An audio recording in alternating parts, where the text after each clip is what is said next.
This is the panel we've got called Putting It All Together. It's the final session of our Hydronics 101 series of sessions sponsored by Grundfos.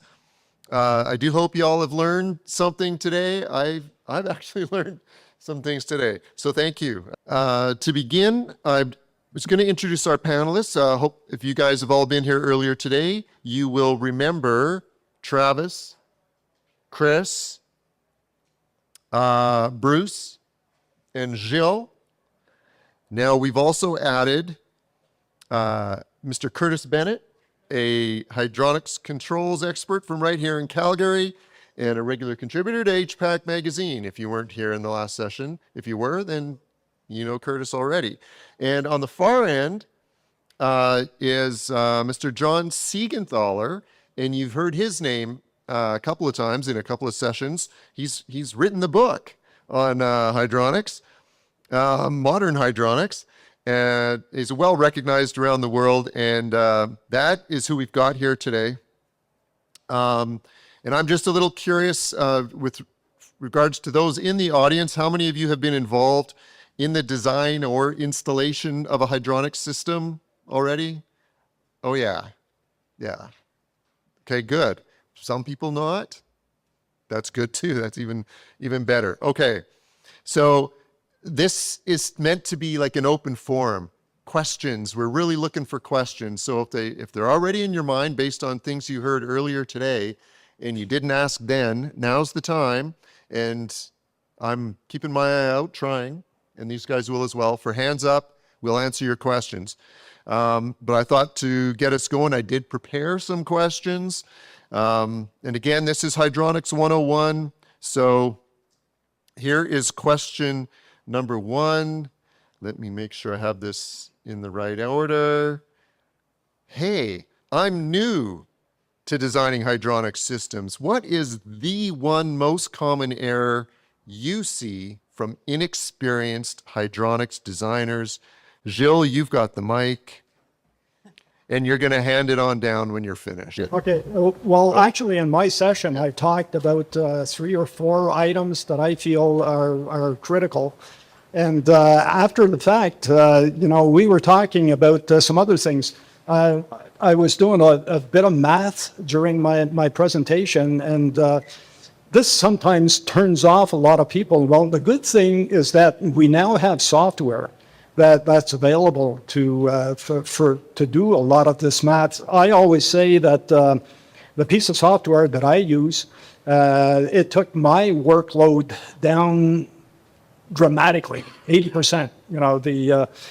But the thing that I'm seeing though is that people that are using this piece of software, and I don't have to mention it because there's a number of them, whether it's that one or any other one, people that are using it, they also have to know the basics of hydronics. If they do not, then it becomes garbage in, garbage out. And I see that very often. If there is one thing, since I saw a lot of hands of people raising their hands saying, I do design.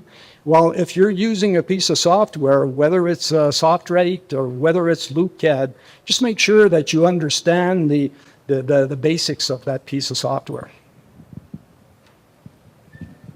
Well, I'm a controls guy. So if I was to say one thing, it should be think about the controls, but actually look at the whole system as a whole to start. What are you trying to do? What does your client want? What do they want to feel in the house? Are they okay with 20 degrees? Or do they want 24 degrees in the house? Speak with them, understand their needs, and understand efficiency. Understand that we're in an efficient industry, and everything about us, we want to be efficient and comfortable. So, and then the second thing I would say, think about the controls. Speaking directly to the controls, I would say I'm a big proponent of the keep it simple, stupid mentality. Hydronics doesn't have to be as scary. It can be simple. I've seen multiple massive projects done with a single pump, proper design and understanding of hydronics. We overpump, we overzone a lot of things. So I think the biggest thing is keep it simple. And yeah, controls can help quite a bit, but they don't have to be complicated. If you keep a system clean and simple, it'll go a long way. Yeah, exactly. Just to kind of echo that, you know, with design even too, everything seems to be over designed more or less. Like we're putting in bigger boilers than what needs to happen, or we're putting in the bigger pumps than what actually needs to happen. But then on the reverse side, you know, you go to an application where you've got a 200,000 BTU boiler that's piped in half-inch PEX, right? So it's, you know, one of the things I see, yeah, it could be, right? One of the things you see kind of as like a, you know, a most common error on a field side would be your system piping, right? Your actual sized piping. Try not to throw like a golf ball down a garden hose type thing. You know, make sure you've got the piping is sized appropriately for the amount of BTU that you're trying to push through the system. This may seem like a very simplistic answer, but when it comes to circulators, remember in a closed loop heating system, we don't have to account for the height of the building. It's friction loss through your longest loop. That's Well, there's a lot of things that can go wrong, but the one that I've seen over the years that has probably been one of the most consequential in terms of liability is plateless staple-up floor heating. Taking PEX tubing and stapling it to the subfloor or to the floor joist. Somebody showed me a photo today of a project down in New York City where they just clipped the PEX tubing to the side of the floor joist and expect that is going to heat the floor up above. And that system suffers from a problem. We call it thermal constipation. Okay, think about that. You can put the heat into the tube, but it can't get out. And if it can't get out, it's not going to heat the space. So if you're ever tempted to do plateless staple up, stay away from that. Very good. Okay. Can I just add? Yeah, we got even, here's another common error. Yes? Well, it's not a common error, but what I've heard from a lot of my colleagues here is the fact that we're oversizing, and they are right. We are oversizing. Remember the first thing, for the ones that were in my session, the first thing that I talked about, let's do a heat loss analysis. So important. You've heard it from all. Why do we oversize? We did not do a proper heat loss analysis. There you have it. Okay. Very good. Anyone want to have a question to the, no? Still? Should have brought the hats. Should have brought the hats. Okay. I'm going to direct this one at Travis. So someone give Travis a mic. And this one is, Travis, what are the settings on a boiler that an installer has to make, or are they mostly ready to go out of the box? Yeah. Well, there's a lot you can do, and there's also a lot you don't need to do. I would say first and foremost would be, are you using outdoor reset, right? As a big kind of design basis, right? So are you relying on the boiler to send an outlet temperature based on your outdoor weather, right? So do we need to have 180 degrees all day, every day at plus 20 outside, or can we allow those boilers to modulate down to a more efficient temperature to maintain heat load, right? So most of the boilers come, I would think, as a manufacturer, would come preset as a higher outlet temperature, right? Because we don't know what you're putting your boiler into. We don't know your application. We don't know what your design basis is required for. So I wouldn't say just turn the equipment on and let your outlet setting, your set points be factory set. Change your factory set points, use outdoor reset. It's going to make the equipment that much more efficient. It's going to run at a much lower modulation. It's going to just be a lot better for the entire system onto there. So, big thing I would think is use your outdoor reset and change your set point based on your design. Okay. The next question goes to Bruce, and it's the same question. What are the settings on a pump that an installer has to make, or are they mostly ready to go out of the box? So are we talking conventional circulators or ECM? We're talking ECM circulators because we're in 2025. Friggin' 2025. So there are, and I'll speak for Grundfos, there is a setting called auto adapt where it'll automatically find your set point. That's a simplistic form of it. You can leave the pump in that mode, but ideally you want to look at your application and have the right control mode to your application. For instance, constant pressure control mode if you're on a zone valve system, constant curve set point if you're on a zone pump system because you have no regulation. So yeah, there are settings that should be made, but out of the box, you can use the factory settings, but that's not the best thing to do. You are potentially wasting energy by going with the factory settings. So it's always best to fine tune to your application. Okay, that answers my question, but what about you? Anyone? Yes. Could you explain the difference between setting a boiler to a low mass to a high mass setting of the boiler starter, basically? Depending on, you're talking about like the difference, what the difference between the two would be? Exactly. To set a zone up, depending on if that zone's doing a like concrete in-floor or basement. Yeah, or like gypcrete. Yeah. So really the big difference would be thermal mass. So like a large thermal mass will be like high mass radiant would be a lot slower to react just because of the thermal mass to it. But gypcrete, things like that that are lower mass would be a little bit different on that output. It really depends on your preference. Oftentimes you can run them pretty close to each other, but they're going to react differently. So high mass radiant would tend to be a little bit larger on volume. And I'm trying to think of how to word that. I'll come back. I'll give it to somebody else to pick up, but that's the rough is more the reaction time, and that you don't tend to need to put as much heat into a lower mass system. It'll react a little bit faster. The response time.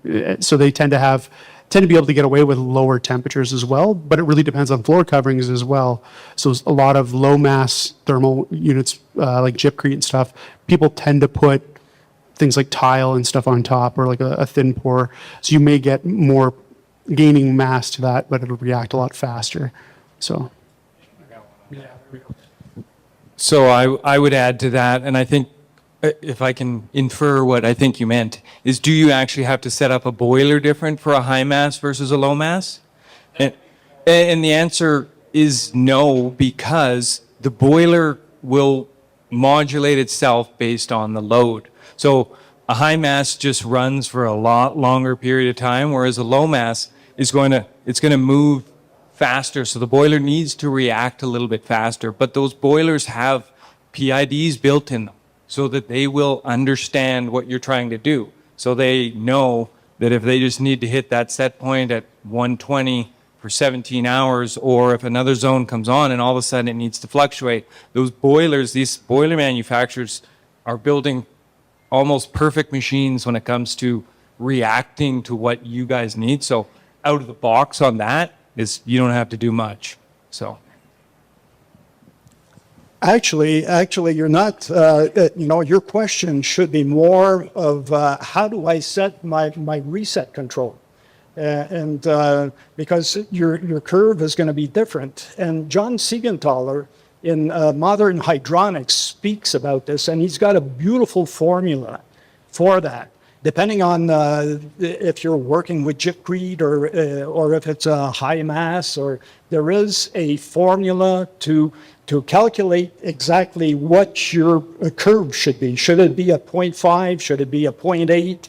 There is a formula for that. Maybe John could speak more about that because, Well, Jill, the check's in the mail for the plug on the book. Yeah, I mean, one thing about high mass and low mass, don't mix them on the same zone. Don't put a fan coil on the same zone as a slab, for example. But yeah, I think it's been covered. The reaction time's a lot slower. You want to think about how the space is going to be used when you're selecting either floor heating, high mass, low mass. If it's a space that's going to have occasional use, maybe it's a workshop, maybe it's a guest room, something like that. In general, you want a low mass heat emitter so it can react quickly. High mass is great for a shop where it's going to be more or less maintained at a steady temperature. So, you know, there's a whole spectrum of heat emitters out there as far as thermal mass, literally 100-to-1 ratio in thermal mass between a 4-inch concrete slab and maybe a panel radiator. So it's just don't mix them on the same zone, because obviously the low mass is going to react quicker, as this has been stated here. So. Okay. Next question. It's already up. I was going to ask Chris this one. Do newly installed systems require service every year? Absolutely. As per a manufacturer, I like the approach. I've got a lot of custom guys that'll do high-end homes with many boilers in them. What they'll typically do, and the answer is always, hey, do we have to service this boiler? Do we have to service this tankless unit? Do I have to service my furnace every year? You don't have to, but if you want to keep it running for the lifespan, it's a good idea. So what we find a lot of contractors do, what I like to do is, if you know the rough working schedule of that home, if something is heating your entire home, I would service that every year.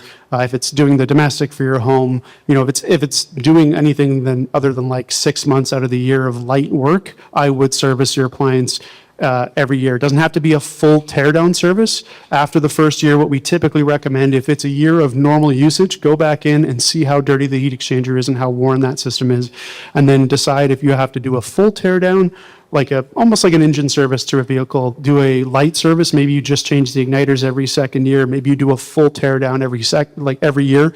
But personally, if it's a unit or a boiler or any appliance that is heating or even supplying anything for an entire house, I would. It's not just the service. It's a view of the whole system. You're taking a diagnostic of the health of the system. You're identifying leaks. You're identifying noises, smells, hopefully not tastes, but, you know, listening, you're listening to that pump that might be cavitating a little bit because, you know, air got into it.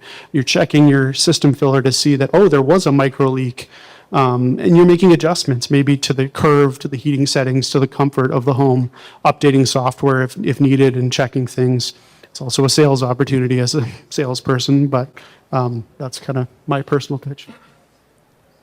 Yeah, and I mean, like, anything mechanical can and will fail, right? And I think I said that in my course there this morning, right? But that failure point is 100% in correlation with how much maintenance you do or don't do on that piece of equipment, right? Or as a system as a whole, right? So, you know, your mechanical system is the heartbeat of your home, right? You're not going to just leave it and forget it and then, you know, oh, I've got a heart attack, now I got to go see the doctor, right? You want to prevent as much as you can early on, right? So that when you do have an issue, it's a smaller issue than what it could have been. Yep. I just have one little thing to add to that. Mechanical systems don't fail in the summertime. They fail on Christmas Eve. Okay, so if you don't want the callback, do the preventative maintenance. Exactly. Right here. Yep. I'm very new to hydronic systems. I have heard about magnet filters. I've heard about Navic specifically the Navic clean filters. Kind of a two-part question. What all is there as far as either optional or highly recommended accessories to help with that preventative maintenance or minimize how much maintenance you need? And how do you determine whether those things are actually necessary for the design of the system, or are they just always necessary or good? So I'll jump on the Navian one. The magnetic separation is a new thing. Magnetic removal is newer to the industry. It has been around for quite a while, like in smaller forms, but they're finding more with the style of heat exchangers that are more sensitive to that. Air removal is number one. You have to have air removal. It is the number one enemy in your hydronic system, in a closed loop hydronic system.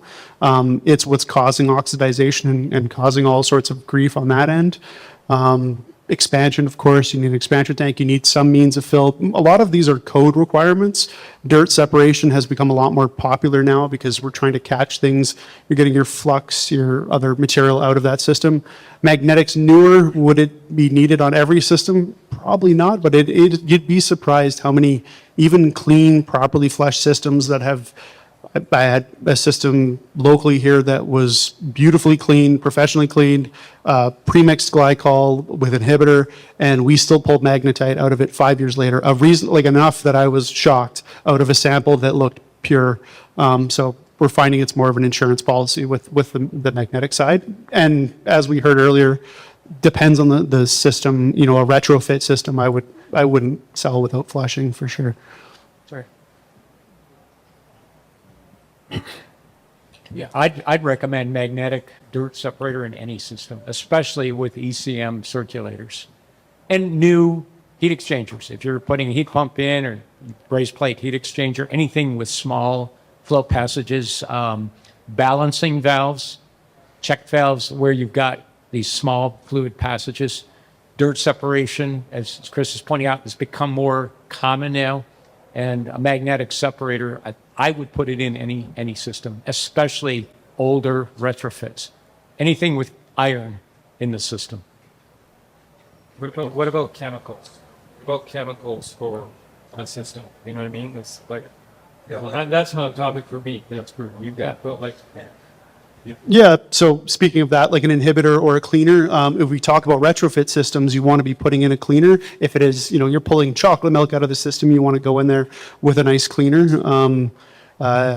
Commercially, we look at having cleaners that can be dumped or left in. That's a new thing to the market. A lot of the new to North America, we're having cleaners that are being able to be left in, but you'd have to remove, like a tower, you have to have a cartridge filter to remove that because it's lifting debris that's smaller than that 30 micron that a dirt separator would catch, but it needs to be able to. You can get down to like 3 or 4 or 5 micron. Chemical, I wouldn't just put pure water into a system. You would always want an inhibitor because the inhibitor is that sacrificial chemical that's going to sit in that system. The very low dosage points, doesn't matter the type, most of them are, you know, ours is at a 0.04% of system volume. Very simple to add to your system, and that's a sacrificial product. As oxidization or any other reaction occurs, it'll balance. It'll bring pH up. It'll keep certain, you know, if you're using city water, it'll keep the carbonates in suspension. So instead of coming out in the heat exchanger or at air locations and things like that. So a cleaner, an inhibitor, really depends on the system, how dirty or new systems, you should still clean because you have flux, you know, even press and things like that, you'll get a little bit of residue. There's going to be residue on the inside of your pipe just from manufacturing or being left in the yard at the wholesalers. Our wholesalers do their best, but you know, that pipe has traveled. I've been to many a job site where a lot of components got left outside while they were building a building, and the amount of dirt and large rocks that were literally brought into the system from outside. So that's kind of a basis.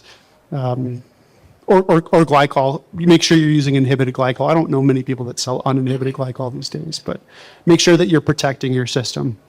So, sorry. Demineralized water also would be a good idea. Don't use softened water. You're basically putting sodium back into the water. You're making it conductive. So stay away from softened water, but demineralized water. There are companies here that sell equipment to demineralize on-site water, and that just reduces potential for contaminants. So, Yes. one question I have is, you guys are talking about, everything you're talking about is above the floor. We're talking about the radiant floor systems, especially the embedded concrete ones. I'm seeing so many designs coming out where they're just going front to back foot offs, back of the house to the front. There's no way to isolate that, so that to balance that out properly. We need to get designers to stop doing that. We need to train them to not do those type of cheap layout systems. Even if you're doing a single zone system, usually have bedrooms, they may be on the same zone, but you don't need all the same piping. You can't balance out rooms based on window sizes and things like that with those types of systems. But you brought up a good point, and actually, I've had that conversation with somebody today. you know, there's one point in the CSA B214, and it states, and there's reason behind it. It states that you have to do your heat loss calculation room by room. Why is that? Because each room will have a different need of BTUs. And your floor, like you were saying, your piping distribution has to take that into consideration. So if you have, for instance, 2 bedrooms that are 100 square feet each, and one has 2 exterior walls, the other one only has 1 exterior wall. If you run that same pipe in the first room and then go into the second with the same pipe, you're going to have problems. One of the rooms is going to be overheated, or the other one is going to be underheated, depending on where you're going to be putting that thermostat. So you are absolutely right. When it comes to multiple zones like residential, you absolutely have to make sure that your piping layout respects the amount of BTUs that you've got in all these different rooms. Otherwise, you're into problems. Your customers are going to be calling you back and saying, you don't know what you've been doing, but you know, I've got problems here. So you are absolutely right. And to speak to that, the benefit of that is if the rooms are individually zoned, you can then offer that as an upgrade down the road, which a lot of people, you know, as an upgrade to builder series and things like that. It's a good option. That's the whole benefit of hydronics, is it's infinitely modular if designed properly, and you can add future technologies if you design properly. You can lower water temperatures and look at things like air to water heat pumps or geothermal or whatever sources. And like you said, Ron, each zone, if it's balanced properly, should be able to, you know, down the road, as long as they don't put new walls in and destroy all the PEX in the floor, they can, you know, rezone that to their comfort. So, You know, when we talked about the system water, back to that, John, I remember a session we did, and you were really talking about like the valves, or having the right kind of mechanism on your system so you can do an easy flush of it, and it's not always there, right? That's something that should, I don't know if you can address that just as a design function of a closed loop hydronic system. Yeah, especially in potable water. One of the sub-assemblies that we've used in systems is an external braze plate heat exchanger for domestic water heating. So you have system water on the primary side of that heat exchanger coming from a buffer tank or coming from a heat source.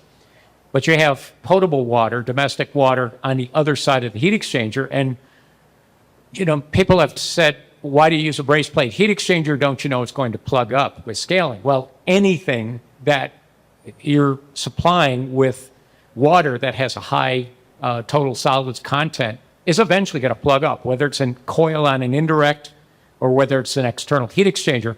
But we do put a couple valves on an external heat exchanger so you can flush, you can isolate the potable water.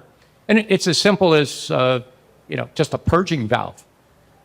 Basically isolate the potable water from the heat exchanger, and then you pump a mild acid solution, acidic acid. It's a pretty mild acid, and that can go through and clean out the heat exchanger. So if it's anything that has small fluid passages in it, even as simple as a check valve.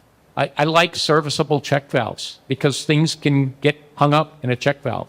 Teflon tape or a ball of solder, something like that. So having it so it's serviceable is always preferred if you can do it. just to jump in on that, like John said, I think I spoke to a contractor earlier who spent 3 hours draining an entire hydronic system to have to replace an indirect water heater. There wasn't an isolation valve, ball valve, drain valve through it, and then now you have to deal with chasing air.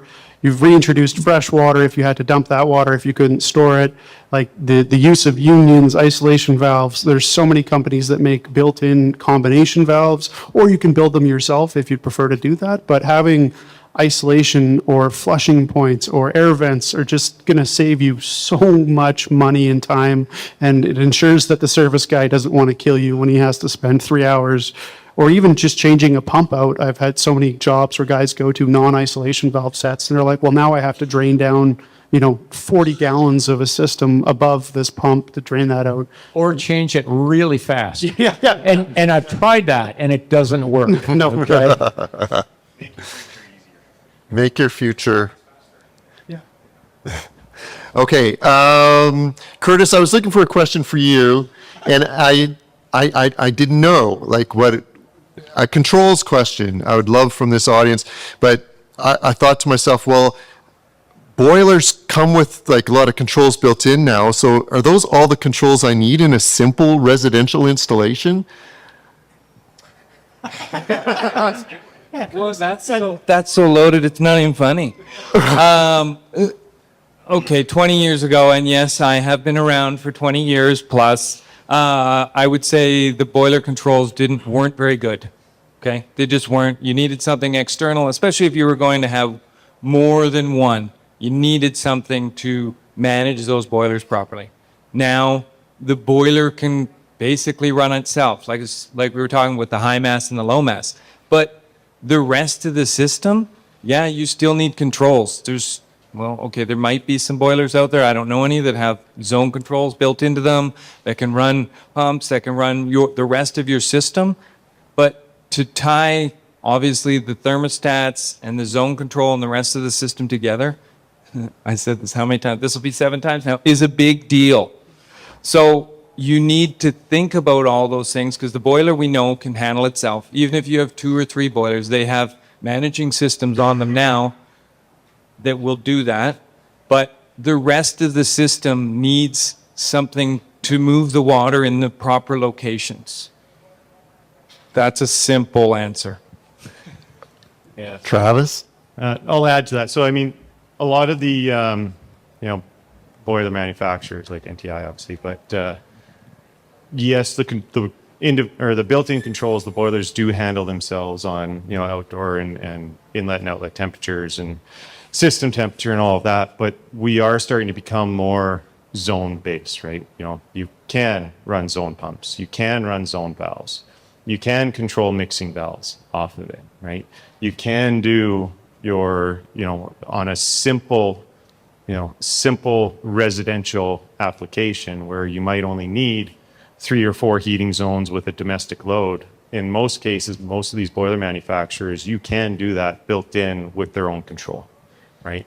If you start adding on multiple boilers, now you add on more zones, or if you're doing there's room for the external controls as well once you get past the boiler capability, right? But most of these manufacturers now and boiler manufacturers are equipping the equipment with that built-in zone control for your small, 4 or 3 zone heating systems with a domestic load requirement, or in some manufacturers, there's a diverting valve built inside where, and an internal pump in the boiler now where you don't need a pump for an indirect because you're using the internal boiler pump for your small primary loop or for your domestic indirect loop or something like that. So, back in the, 20 years ago, the glorified barbecue boilers that were out there didn't have the zone capabilities, but now boilers have come and zone control has come quite a way.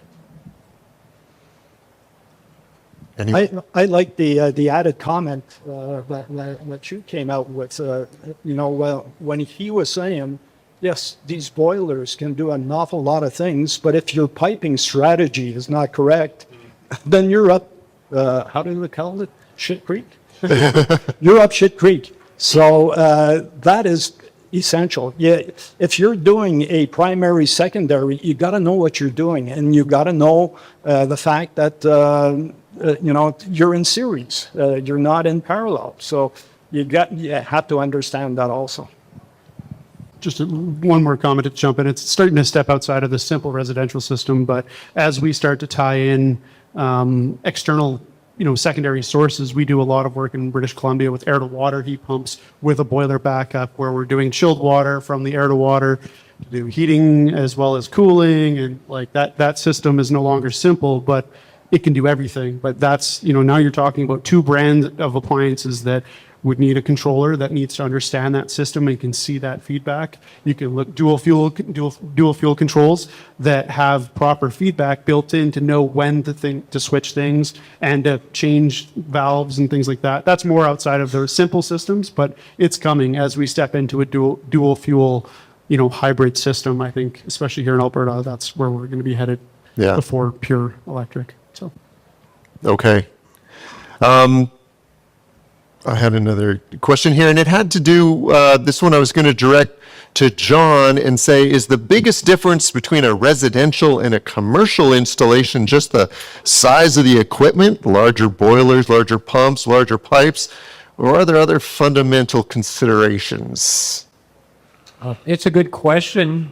Obviously, the hardware is larger in most cases, but we have seen residential systems that are more complex than commercial systems. The loads can be different. When we talk about single-family homes, those are what we call envelope-dominated loads. It gets cold outside, there's a lot of exposed surface area per unit of floor area. So most rooms all move in the same direction as far as needing heat or needing cooling. You get into commercial buildings, you can have core cooling loads even in the middle of the winter. So when you look at a building like that, you really have to do a better, a more detailed look at what the loads are. And you may be designing systems that are supplying heating to the perimeter areas and simultaneously supplying cooling to the core areas in the building. And there are systems out there, water loop heat pump systems have been around for years now. But when you do have a situation like that, it's really a good opportunity. You're recovering what heat would otherwise be thrown away by a cooling system, just dissipated to the outside air, and you're using that heat to heat the perimeter. So I'd say that's probably one of the largest differences, but fundamentally, sizing piping, sizing circulators, yes, higher flow rates and so forth, but there's a lot of things that will transition from residential design into commercial and vice versa.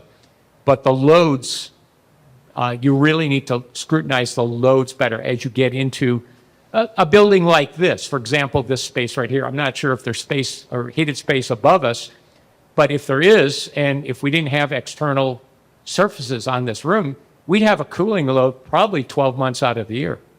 We've got, 100 plus people in here. You're all generating about 400 or 500 BTUs an hour. So it's equivalent of running a small furnace in this room. And so that's an internal heat gain that is going to be there regardless of what's happening outside. That's probably the biggest difference that I think about. Yeah. Anyone else? Well, when it comes to circulators, if you think residential circulators are oversized, take a look at commercial circulators. Not to go for anything. Boilers. Yeah. Okay. Again, anyone? Yes. Using wax as a storage medium for solar. Wax? Oh, phase change? I really don't have much experience with it. I know there are products coming into the North American market that are based on phase change materials. There's good and bad. I know we can't go into too much detail on that. Water's still pretty good storage material, though. I'll just end it at that. In 2012, when I was in Europe at that show there, they had a bunch of storage tanks that were being promoted, but they never seen them in here. Yeah, well, there are products, and one of the advantages of phase change storage, it's much smaller for a given kilowatt hour BTU content. One of the disadvantages, you need much higher approach temperatures. If you're going to melt a material at 130, you're probably going to need water at 140 degrees to do that and do it at a proper rate, which, again, a boiler has no problem doing that water. A heat pump, yeah, there are heat pumps that'll do that temperature, but the COPs are going to go down because you're pushing the machine to relatively high temperatures. The questions I would ask, and I don't know the answers, these are just the questions I would ask. What's the life of the phase change material? How does it eventually fail? And I'll use quotes around fail. Maybe it doesn't fail catastrophically. I assume it doesn't. When it does reach end of life, what do you do with it? You know, can you put it out in the trash? Is it a hazardous material? Just as a designer or an engineer designing around a relatively new product, yeah, you're certainly interested in the benefits of the new product, but you also want to know the downside of the new product, especially what is it susceptible to, how long will it last, and when it does reach end of life, what do I do with it? Okay. We are nearing the end of our time here, so this is really amongst your last opportunities to ask a question. There we go. All the manufacturers and oil manufacturers, with low loss headers, and low loss headers are getting more and more accessible. What's your opinion on when to use a low loss and not use it? Not like saying it. Well, as far as that goes, or the low loss side of things, it as far as the boiler is concerned, it's kind of nice because now the boiler only sees what it's required for with its flow rates, with its design, and then the system sees what it needs with its design. I'm a big fan of it. I like it. You get advantages onto that, right? You get a little bit of dirt separation with it as well, but you get the boiler seeing what the boiler needs to see, and then the system seeing what it needs to see. And you don't necessarily see the system flow rates affecting the boiler or the boiler flow rates affecting the system. In my mind, it's actually essential. A low loss header, there should be one. And if you're using a ModCon boiler, you need a low loss header because your ModCon, it might be requiring 7 GPMs for not to cycle out and back, while your system might need only 4 GPMs. So you need a low loss header. And again, you're going to owe me some money, John, but John has a good point on this. You need your hydraulic separation, and how do you do that? You have to be below 2 feet per second in your velocity. And how do you do that? Well, you have to supersize your piping that's doing that hydraulic separation. So this is where your low loss header comes in. It's a big and fat. I think you were sometimes call it. Generously said. Yeah, a big and Short fat headers. Short fat headers are good, long skinny headers are bad. yeah. Oh, sorry. No. I was just going to say for sure, and I'm more of a controls guy than a mechanical guy, but obviously us controls guys have to know mechanical stuff, is it simplifies hydraulic separation. Not to pull the whole place here, but how many people actually know what a low loss header is designed for, right? How about, you got primary, secondary piping, that's what it does, but it simplifies it. And I'm not saying don't use it because it simplifies it. I'm saying it's good to be there now for these boiler manufacturers because it hydraulically separates. You're not getting heat exchangers ripped apart because some guy's got a whatever size Grundfos pump on the heat exchanger side when you don't need it, right? It hydraulically separates. This is where physics comes into our industry. So that's all I got to say. Sam, I'll kind of echo that with cleaning up piping. As a manufacturer, to be selfish, it says my boiler's okay, everything else is a you problem. It's kind of the short answer, but the honest answer is it allows balance. It allows you to put unbalanced flow systems that need higher head, lower restriction. One thing I will say as a boiler manufacturer, check with your boiler manufacturer because there is some mixing that can occur in that low loss header. It will. So a lot of your boiler manufacturers will request a supply sensor and possibly a return sensor so they can see the actual supply supply and return coming back from your system. And that's very good feedback because what's coming out of the boiler may not necessarily be coming out of your low loss header, and often it isn't. So sometimes your boilers will actually watch that temperature, and instead of using their own set point, they'll set their own set point. Say you need 180 on one side, or say, 180. The boilers may actually run at 190 because by the time it blends through the low loss header, depending on flow values, the boiler can modulate to properly match that. But it cleans up piping. It's just so much easier. It's cleaner for your mechanical rooms. It gives you that air and dirt, and sometimes even some magnetic separation. But it's just good practice. It simplifies everything. It makes systems cleaner and makes our guys happier. I guess from a circulator standpoint, and I can't put numbers to this, but I see less issues with circulators on systems with hydraulic separators. And I've been doing this for 25 years, so I've seen a lot of different systems, and it could be just coincidence, but I think because it has the air separation, it has the dirt separation, and sometimes magnetic, like Chris says, that could be contributing to longer pump life. Yeah. Still looking for the when is it not? I wouldn't say inappropriate, but if if you're doing a dedicated load, you may not need it. Like if you sized everything appropriately, I've done jobs where it's just a boiler and an indirect and you're just doing volume water, you may not need it there but that's all calculations and things like that. But yeah, I'll let John. Yeah, I'll give you one example. I actually saw a picture of this today. I won't tell you where, but if you're doing a buffer tank, you don't need a hydraulic separator. I've seen examples where a buffer tank is piped to a hydraulic separator and there's a circulator in that loop. You would still need an air separator and a dirt separator as separate components, but to go from a buffer tank and then pipe a loop to a hydraulic separator and then go from the separator to the balance of the distribution, it'll work, but it's just throwing hardware where you don't need it.